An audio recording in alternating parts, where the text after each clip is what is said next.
Welcome back to Cyber Warnings Daily, listeners. You know we like to get right into the thick of it, so today we're diving into, well, I guess you could call it a bit of a digital dumpster fire. Sounds intriguing. Fire away. But buckle up, because we've got data leaks, firewall flubs, and a dash of international cyber espionage, enough to make your head spin. It's never a dull day in the cyber world, is it?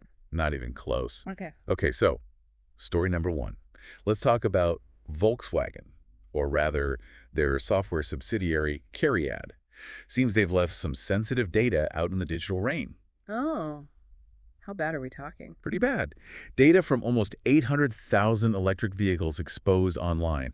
And we're not talking just names and email addresses here. I was about to say, that's almost a daily occurrence these days, right? What's the real story here? The real kicker is the type of data. Geolocation data, in some cases, accurate down to centimeters. Wow, that's pretty granular. Imagine someone knowing exactly where your car is parked. That's essentially a roadmap to your home, your work, your entire daily routine. Right. Talk about a privacy nightmare. You'd think they'd have better security around that kind of information. You would think so, especially with the sensitivity of location data. It's not just about privacy anymore, it's about safety and security as well. Absolutely. And here's a twist. This vulnerability wasn't discovered by some malicious hacker, but by the Chaos Computer Club.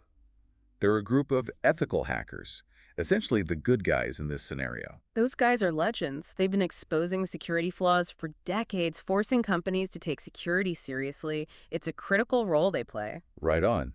And thanks to them, we know the scope of this leak is massive. 300,000 vehicles in Germany, tens of thousands more across Europe. Even police and intelligence vehicles were caught up in this. Ouch. Talk about embarrassing oversight. It just goes to show that no one is immune to these kinds of data leaks. So how did the hackers, or rather the ethical hackers, find this vulnerability? They're pretty tight-lipped about the specifics, but from what we know, they bypassed several security measures, found access keys in an internal memory dump, and that led them to a treasure trove of customer data on an Amazon cloud storage instance. Leaving the keys in the ignition, as they say. Cloud security is paramount these days. It's baffling how companies still drop the ball on this. To be fair to Cariad, once the vulnerability was reported, they moved quickly to patch it.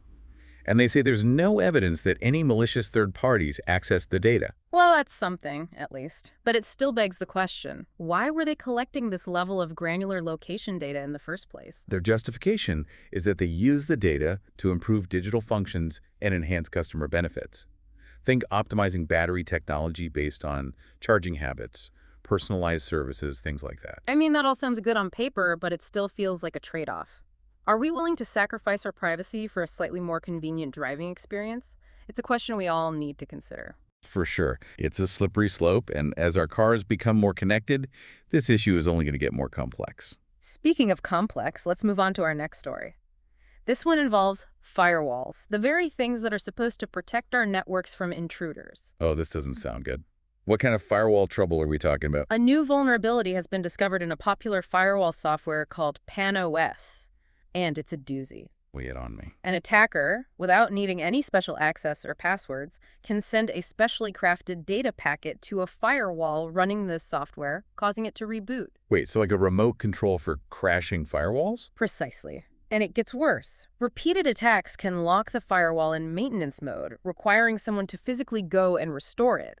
This type of attack is known as a denial of service, or DOS attack. So basically, someone could shut down a network's defenses completely. Not ideal. Not at all. And to make matters even more concerning, this vulnerability affects the firewall's DNS security feature, which is meant to block malicious traffic. It's ironic, really. It's like finding a flaw in your shield. So where exactly is this vulnerability hiding? How does someone exploit it? The details are a bit technical, but essentially attackers exploit a weakness in how the firewall processes specific DNS requests. This triggers a buffer overflow, causing the system to crash. So it's a software bug, essentially. Yeah. And who found this bug? Palo Alto Networks, the company that makes the firewall, actually discovered it themselves during, get this, active exploitation attempts. Whoa, so someone was already using this vulnerability in the wild. That's scary. It is. It underscores the fact that we're constantly in this cat and mouse game with attackers. They're always looking for new ways to exploit our systems, and we're always trying to stay one step ahead. So what can people do to protect themselves? Is there a patch available? Thankfully, yes. Palo Alto Networks has released patches for different versions of their PAN-OS software. So if you're using this firewall, update it immediately. This is your friendly public service announcement, folks. Update your firewalls. Don't wait. Do it now. Seriously. It's like locking your doors at night. It's a simple step that can make a big difference in your security. Exactly. But even with patches and updates, it feels like we're always playing catch-up. How could we stay ahead of these attackers who are constantly finding new ways to break things? That's the million-dollar question. And it's one we're going to be grappling with for a long time. Yeah. But one thing is for sure, we can't be complacent. Right. Awareness is key. Mm-hmm. Understanding the threats, knowing how to protect ourselves, and being proactive about our security. Absolutely. And on that note, let's shift gears to our final story for today. This one takes us into the world of international intrigue, where the battle lines are drawn in code. Sounds like we're entering the digital spy game. I'm intrigued. What's going on? Well, it seems we have another victim in the ongoing saga of Chinese cyber espionage. A ninth U.S. telecommunications company has confirmed a breach, and all signs point to a group linked to the Chinese government. Ninth. Wow, that's a lot. So this isn't just an isolated incident. It's a pattern of behavior. Exactly. This latest victim is part of a larger campaign orchestrated by a group that's been dubbed Salt Typhoon. They've been on the radar since at least 2019, targeting government entities and telecoms, particularly in Southeast Asia. So they're seasoned veterans of the cyber espionage game. What exactly were they after this time? While there's no evidence that they compromised classified communications, they did gain persistent access to the company's networks, meaning they could potentially intercept data, conduct surveillance, and monitor communications on a massive scale. Not exactly something you want a foreign government doing on your network. That's unsettling, to say the least. And this is happening right here in the U.S. It is, and it's a growing concern for the U.S. government. The White House is urging companies to step up their security practices, and there's even talk of banning certain Chinese technology products. It's like a technological Cold War is brewing. So what can we do? Is anyone fighting back against these digital spies? The U.S. government is taking this threat seriously. CISA, the Cybersecurity and Infrastructure Security Agency, has released guidance to help organizations detect and defend against Salt Typhoon attacks. They've even gone so far as to urge government officials to use end-to-end encrypted messaging apps like Signal. Wow, if even government officials are using encrypted apps, that really says something about the severity of this threat. It does, and it underscores the importance of strong national cybersecurity strategies. We need to be proactive, not reactive, when it comes to defending our digital infrastructure. It's a whole new world out there, and the battlefield is digital. That it is, and as we've seen today, the stakes are incredibly high. Data leaks, vulnerable firewalls, nation-state hacking. Yeah. It's enough to make you want to unplug from the internet completely. I hear you. But as we become increasingly reliant on technology, that's just not realistic. We need to find ways to manage the risks and protect ourselves in this increasingly connected world. Right. And that's what we're all about here at Cyber Mornings Daily. We want to help you understand the threats, learn how to protect yourself, and navigate the digital world safely and securely. Knowledge is power, and the more you know, the better equipped you'll be to face these challenges. So stay tuned, folks. We'll be right back to delve deeper into these interconnected stories and discuss the implications for our digital lives. Welcome back to Cyber Mornings Daily. We're picking up right where we left off, untangling this web of digital chaos. Yeah, we've got electric car data spills, firewalls that are, well, less than fireproof, and Chinese hackers making themselves at home in U.S. telecom networks. It's a lot to process. It is, and it really highlights the fragility of our digital world. So let's try to connect the dots here. Love a good dot connecting exercise. What's the most obvious link? Data leaks, of course. We've got Volkswagen leaking location data from their cars, telecoms potentially hemorrhaging sensitive communications. It paints a rather concerning picture. It does, doesn't it? Like, it's one thing to lose your credit card number, but your location data, that's next-level sensitive information. Exactly. It's not just about privacy anymore, it's about personal safety. Someone with malicious intent could use that Volkswagen location data to track your movements, know where you live, where you work. It's unsettling. Absolutely. And in the case of the telecom breaches, we're talking about potential access to communication records, metadata, maybe even the content of calls and messages. Right. That kind of information could be used for blackmail, espionage, all sorts of nefarious activities. Chilling stuff. So data leaks are definitely a common thread here. Yeah. But how does that firewall vulnerability fit into all of this? That's where things get even more interesting. Remember, we talked about how this vulnerability allows attackers to remotely crash firewalls. You're like a remote control for crashing a network's defenses. Pretty scary stuff. It is. Now imagine if those Chinese hackers, or any attacker for that matter, were to exploit this vulnerability to bring down the firewalls protecting those compromised telecom companies. Hold on, so they wouldn't just be stealing data. Yeah. They could potentially shut the whole system down. Exactly. They could disrupt services, cause widespread chaos. Imagine emergency services disrupted, financial transactions halted, communication networks down. It's like a digital domino effect. One vulnerability toppling into the next, leading to potentially catastrophic consequences.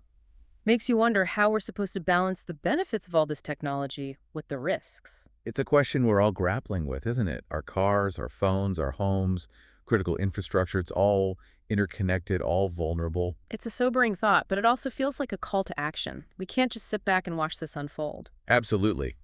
We need to be more aware, more proactive, more demanding of the companies that hold our data. So what can we do as individuals? What practical steps can we take to protect ourselves? Well, it starts with being mindful. Think before you share information online. Question those data collection practices. Be discerning about who you trust with your digital life, basically. Got it. Anything else? Strong passwords, of course. It's basic, but so important. And keep your software updated. Those updates often include security patches for these very vulnerabilities we're talking about. Right, so don't ignore those update notifications. They might be annoying, but they could save you a lot of trouble. Precisely. But it's not just about individual actions. We need to hold companies accountable, demand transparency about their security practices, support legislation that strengthens privacy and cybersecurity protections, make your voice heard. It's a collective effort. We need to work together to create a safer digital world. Exactly. Cybersecurity isn't just a technical issue, it's a societal one. We all have a role to play in making the digital world a safer place. Well said. But before we move on, is there anything else we can glean from these stories? Any key takeaway you want to emphasize? I think the biggest takeaway is the interconnectedness of it all. These three stories might seem unrelated at first glance, but they're all symptoms of a much larger problem. Okay, I'm listening. Mhm. What's the bigger picture here? We live in a world where data is the new currency, and cybersecurity isn't just an IT issue anymore. It's a business issue, a societal issue, a national security issue. Wow, that's powerful. You're right, cybersecurity touches every aspect of our lives these days. So what does this mean for us moving forward? It means we need to move away from a reactive approach to cybersecurity and embrace a proactive one. Anticipate threats, build resilience, foster a culture of security. It's not just about firewalls and antivirus software anymore. It's a fundamental shift in how we think about and approach security in a digital world. Exactly. It's about building a more secure future, one step at a time. And on that note, let's transition to the final part of our deep dive. Sounds good. Stay with us, folks. We'll be exploring the motivations behind these attacks and what this all means for our digital lives. And we're back for the final leg of our Cyber Mornings Daily Deep Dive. We've covered a lot of ground today, haven't we? We have. It's amazing how these seemingly separate stories, the electric car data, the firewall vulnerability, that Chinese hacking group, they all kind of weave together in this digital tapestry of, well, cyber mayhem. It's like we've been peeling back layers of an onion, and each layer reveals a new dimension of complexity. Exactly. It just goes to show how interconnected our digital world truly is. And as we become more reliant on technology, the stakes just keep getting higher. Absolutely. One thing that really struck me during our discussion is the sheer amount of data that's being collected and stored these days. It's almost unfathomable. It is, isn't it? And it's not just the tech giants or government agencies. Everyone, from car manufacturers to healthcare providers to, well, your local coffee shop, everyone is gathering data. Data is the new gold, as they say. But as we've seen today, it can also be a huge liability, a juicy target for hackers, and a major source of risk if it's not properly protected. Exactly. And that's why it's so important to be mindful of our digital footprint, to think critically about the information we share, the devices we use, the companies we trust. It's like we need to develop a sixth sense for online security, a kind of digital intuition to help us navigate this increasingly complex landscape. I like that, digital intuition. And part of developing that intuition is understanding the motives behind these attacks. Why are these hackers targeting electric car data? Why crash firewalls? What are nation states hoping to gain from all this cyber espionage? Let's play digital detective for a minute. What are the motives? What's the end game for these attackers? Well, in the case of the electric car data leak, the motives could be pretty diverse. Maybe they were after personal information they could sell on the dark web, or perhaps they wanted that geolocation data for more nefarious purposes, like tracking individuals. It's scary to think about, but they could even be trying to make a statement. Expose vulnerabilities in these connected car systems and force manufacturers to take security more seriously. Right. It's a form of digital activism, a way to hold organizations accountable for their security practices. A wake-up call, essentially, like, hey, you're not doing enough to protect our data, so we're going to show the world just how vulnerable you are. Precisely. And it can be effective. No company wants to be in the headlines for a data breach. It damages their reputation, erodes customer trust. It's bad for business. Makes sense. So we've got financial motives, potential malicious intent, hacktivism. What about the firewall vulnerability? Why would someone want to crash a firewall? Well, as we discussed, a denial of service attack can disrupt services, cause chaos, and even be used to extort money. Sometimes they use it as a distraction. A distraction. Yeah, like a smokescreen. While everyone is scrambling to restore service after a DOS attack, the attackers have a window of opportunity to do something else, like steal data or infiltrate systems. Sneaky. And what about nation-state hacking? What's the motivation there? Why are countries like China engaging in cyber espionage? Nation-state hacking is a complex issue, but generally it boils down to intelligence gathering. They want to know what other countries are up to, their military capabilities, their economic strategies, you name it. It's like traditional espionage, but in the digital realm. Instead of sending spies to infiltrate physical locations, you're sending malware to infiltrate computer systems. Right. And in today's world where so much information is stored digitally, cyber espionage can be much more effective and a lot less risky than traditional methods. And it's not just about stealing secrets, is it? They can also use these attacks to disrupt critical infrastructure, sabotage economies, spread propaganda. It's a whole new dimension of warfare. It is. And the battlefield is constantly evolving. It's a constant game of cat and mouse. Attackers finding new ways to exploit vulnerabilities and defenders working tirelessly to patch those holes. It's fascinating and terrifying all at the same time. But it also feels like there's an element of hope in all of this. This challenge demands innovation, collaboration, and a constant pursuit of knowledge. Absolutely. It's a challenge that really pushes the boundaries of human ingenuity. It was one of the things that makes cybersecurity so compelling. It's always changing, always challenging us to think differently, to adapt, to find new ways to protect ourselves. It's a field that's full of surprises, and it's only going to become more critical in the years to come. Well said. And that brings us to the end of our deep dive into the world of cybersecurity. It's been an enlightening journey, and I hope our listeners have learned a few things along the way. Me too. And remember, knowledge is power. The more you understand about cybersecurity, the better equipped you'll be to navigate this digital world safely. Absolutely. So stay informed, stay vigilant, and stay curious. And that's a wrap for Cyber Mornings Daily. Until next time, stay safe out there in the digital world. And keep those firewalls up.